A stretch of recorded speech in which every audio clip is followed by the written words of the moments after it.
Hindi ko sa pangalan ng Panginoon Jesucristo, isang mapagpalang gabi sa bawat isa. Dito po tayo sa walong pagpapasalamat. At ginagawa natin tuwing ikatlong linggo ito sa ito. Meron yung pagkakulit doon sa pinasa ng ating sinundan. Malalawatin natin yung Roma. Ang hilang sa Lucas, Kapitulo 13, versikulo 22 hanggang 30. Kumbaga, hindi na natin mabasahin lahat. Dito po, kung mapapansin natin, yung 22 at 30, para siyang kwento. Sa 22, ito yung pangyayari na kung saan mayroong nagtanong. Ang tanong, at kaunti ba ang mga niligtas? Bakit? Ang tanong niya, kung kakaunti, kung marami ba ang niligtas? Nakapokus siya doon sa kakaunti ba? Ibig sabihin, kahit yung nagtanong, hindi siya sure sa kanyang sarili kung kasama siya. Ngayon, sabi nito, ang ating kagilang, anong sagot niya? Magpilit kayong magsipasok sa pintuan mag-ikot. Kung aralin po natin, pag sinabing pintuan mag-ikot, hindi po siya literal na pintuan na kapasok tayo doon. Kasi po, sa dami ng pintuan, hindi natin alam kung alin doon yung mag-ikot at malpak. Ano po ba ang ibig sabihin ng ating dakilang tanong? Ang sinasabing mag-ikot na pintuan, ito yung daan na kung saan papunta sa katotohanan. Kaya siya sinasabing mag-ikot dahil may mga bagay-bagay na kinakailangan natin baguhin sa ating mga pamamaraan ng katotohanan. Ay may prinsipya, disiplina. Kasi sabi dito ng ating nagilang tayo, marami ang mga sisikap na pumasok at hindi mangyayari. Hindi ba ngayon, napakarami ng mga sisikap, religious group, congregation, na ipinapangaral ang salita ng Diyos. Pero po, pagdating po doon sa gawa, hindi po sumasang-ayon yung sariling gawa ng mga tagasunod sa mga simbahan, komunigasyon, doon sa aral o itinuturo na ebanghelyo. Kaya sabi dito, marami ang nagsisikap at na pumasok at hindi mangyayari. Ano po ibig sabihin dito? Halimbawa, tayo, aktibo sa pagsimba, aktibo tayo sa pananalangin, aktibo tayo sa lahat ng aktibidad sa simbahan. Kasama tayo doon sa mga nagsisikap na nakapasok. Pero hindi nangyayari. Bakit? Meron kasi tayong dating kaugalian, dating nakasanayan na hindi natin maiwan-iwan. Ano-ano mga ito?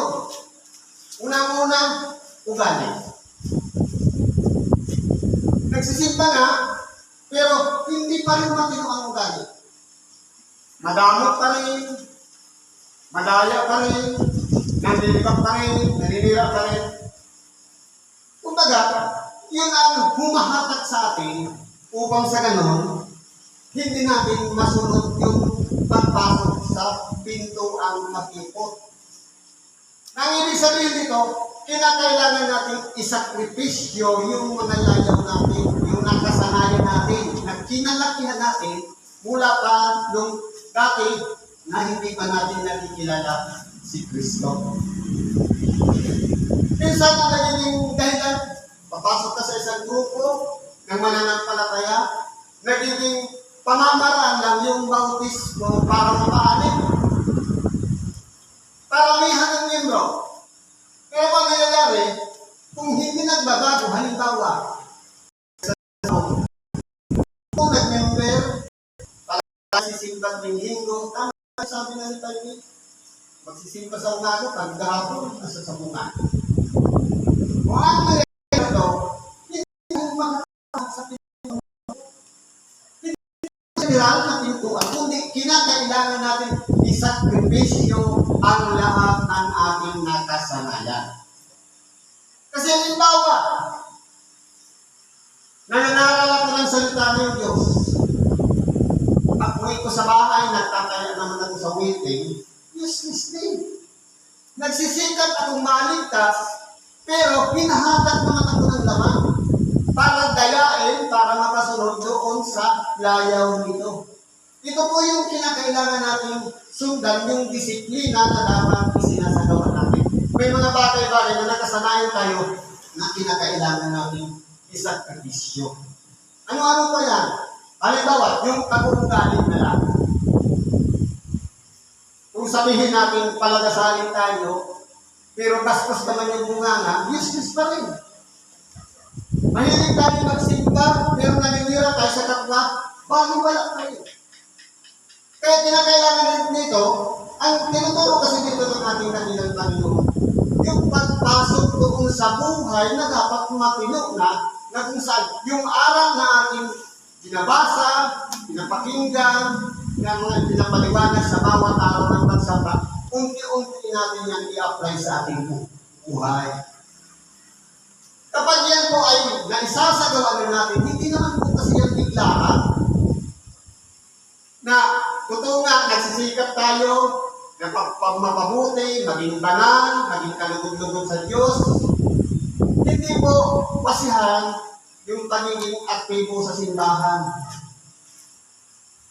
Kasi po, kung titignan natin, sabi dito sa Santiago, anong sabi? Sa tunay na religiyon. Ang tunay na religiyon at walang tungi sa harapan ng Diyos ay ito: dalawin ang mga hila at mga babaeng bao sa kanilang kahirapan. Sa mga tuwid, meron tayong tungkulin na yung mga walang-wala ng ibang inaasahan, yung mga ulila o bao, na wala ng ibang inaasahan na maliban sa Diyos, dapat kasama tayo doon sa tumutulong sa kanila. At ano pa yung isa? At pag-ingatan, walang dungis ang kanyang sarili sa sanlibutan. Kasi po, iba po kasi ang nakasanayan natin isa doon sa itinuturo ng ating dakilang Panginoong Jesucristo. Kung titignan po natin, mayroon mga bagay na kinakailangan natin baguhin para makabilang tayo doon sa pumasok na sa makikot na pintuan. Lahat tayo nagsisikap. Siguro naman lahat na tayo nananalangin dito, walang pake. Yung pananalangin natin na yan, makakatulong po yan sa atin.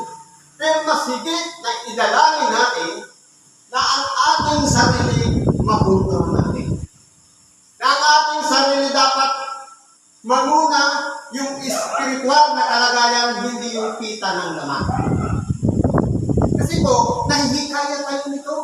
Ito po ang nagdadala sa atin upang sa ganon hindi masunod ang kalooban ng Diyos.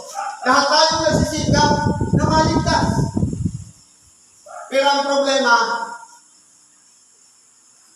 nagiging dalawa yung nilalakaran natin. Akala natin, matuloy na Pero ang problema, hinihatag tayo nitong mga patutungan na meron tayo. Ito yung maluwag na pintuan. Yung kapag pinagsasabihan, ayaw niyang makinig, kundi pasuway. Ito yung maluwag. Pero kapag mayroong nagsasabi, kaibigan, kapatid, huwag mong gawin yan. Kapag ayaw makinig, ayaw niya ng pintuan dito. Ayaw niya ng pagdidisiplina. Ayaw ng pagtutuwid. Ang gusto niya malaya siya. Walang kang pag-ialam sa akin. Totoo, nagsisikap tayo. Parang ang mayroon nito, naging palatandaan na lang na palagi tayo kasi totoo may natindas tayo. Pero ang pag-iingatan po natin yan, yung naging isa natin kaluluwa. Saan ba siya papunta pagkatapos na tayo ay mamatay? Kasi po, tatlo yung sangkap ng katawan ay ng tao. Katawan, kaluluwa, at espiritu. Yung katawan, nandun yung mga layaw, yung nakasanayan niya, yung turo na kinalakihan niya, yung mga pag-uugali, naroon yan lahat. Pero yung nasa ng espiritu, magsimba ka, makinig ka ng Ebanghelyo, manalangin ka. Alin ba doon ang mas nananalig? Yung nasa ng naman, o nasa ng espiritu. Ngayon, kung mas mananaig yung nasa ng naman, yung pagiging madaya, yung tinatamad magsimba, ayaw makinig ng Ebanghelyo, tapos nagmamalaki, nagmamataas, nagmamakuri, at kung ano-ano pang mga pita ng laman ng nasusunod, sayang yung pagnanasa natin. Gusto sana natin maligtas. Pero nadadala tayo ng pita ng laman. Kaya ngayon, yung espiritu natin umiiyak. Gusto niya yung kaluluwa na narin sa ating kaluluban. Itong kamalayan natin, masama sa doon sa kaligtasan. Na pinangako ng ating dakilang Panginoon na dapat sana'y maligtas. Pero po, kung nakadala tayo ng pita ng laman, magiging useless po ang ating mga pagsamba, ang ating mga pananalangin. Ngayon, pagdating dito sa 25, halimbawa, dumating na yung kapanahunan na tayo ay namatay na. Nag-aantay na rin ng pagbabalik ng ating dakilang Panginoon. Sabi dito, kung nakatindig na ang puno ng sangbahayan, nasa panahon na ng paghatol. Sabi dito, at mailapat na ang pinto. Kung baga, hindi na po uupra yung mag-apila. Kasi sabihin natin, tumulong naman ako sa may karamdaman. Nangaral ako ng ibang video. Nagpagaling ako. Ngayon, wala na pong chance para i-consider yung mga bagay-bagay na inaapila natin. Kaya ang pinag-uusapan natin dito, totoo, ganito tayo nabubuhay pa sa sanlibutan. Ang pinaka-importante dito, para masunod natin yung kalooban ng Diyos. Simula ngayon, pag-aralan na po natin ayusin ang ating mga pamumuhay. Hindi po yan para sa inyo, kasama po ako dyan. Sapagkat lahat tayo ay nadadala ng kita ng naman.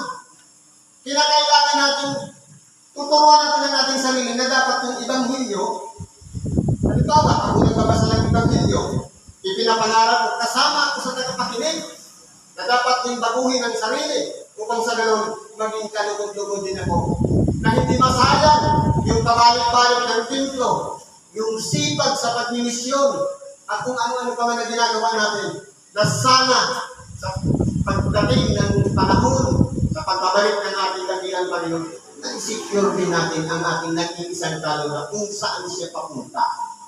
Tatanggap pa siya ng buhay na walang hanggan doon sa kaluwalhatian ng ating dakilang Panginoon? O doon sa kadiliman, nang sabi nito, nandun na nga ang pagtanis at paggangamit ng mga ngipin. Sabi dito sa 30, narito may mga huling magiging una at may mga unang magiging huli. Malawak ang kahulugan nito. Meron tao, bagong pasok pa lang sa paglilingkod, isinaayos niya na ang buhay. At meron ng tao, matagal na sa paglilingkod, ganun pa rin yung ugali. Ganun pa rin yung attitude. Wala pa rin pagbabago. Kaya ang mangyayari po niya, mas lamang pa yung mga nahuli na nauna sapagkat minsan lang dumating sa kanya na mapakinggan ang salita ng Diyos at nakita ang tunay na pagsisisi at pagbabalik loob sa Diyos. Kaya huwag natin tayo na masarahan tayo. Ito yung panahon na habang bukas pa, hindi pa dumarating yung paghuhukom, dahan-dahanin na natin ang pagtutuwid sa ating sarili. Kasi ang target natin dito sa pagiging ganap, perfection. Hindi natin yung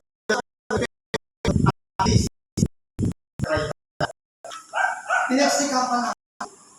Para sayang yung mga nakaraan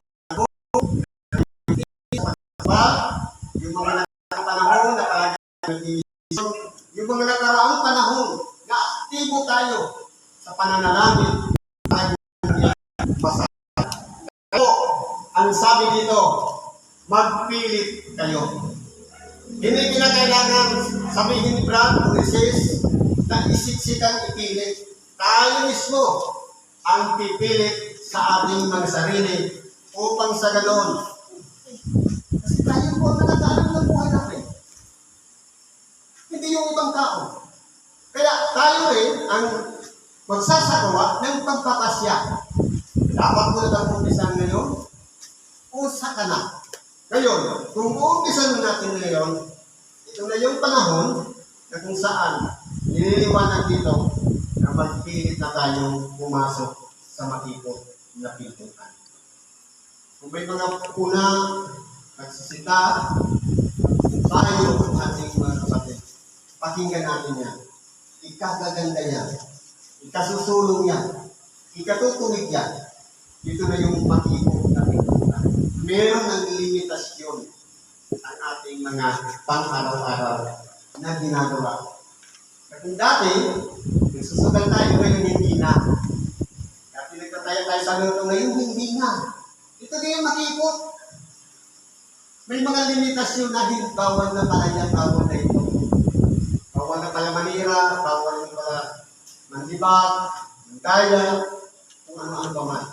Sapagkat nandito tayo, gusto natin pagkaroon ng bunga ang ating mga kasipagan upang habang bukas pa ang pintuan, makalayo tayo makapasok sa tinatawag na pangako na natin nakilang tayo na kung maaari sana lahat tayo ay maligtas. Pero, meron tayong kalaban. Hindi natin kalaban ng ating kapwa, hindi sarili natin ang kalaban natin. Nananalangin tayo minsan, tinutulungan natin. Nakikinig tayo ng ibang milyon minsan, ayaw natin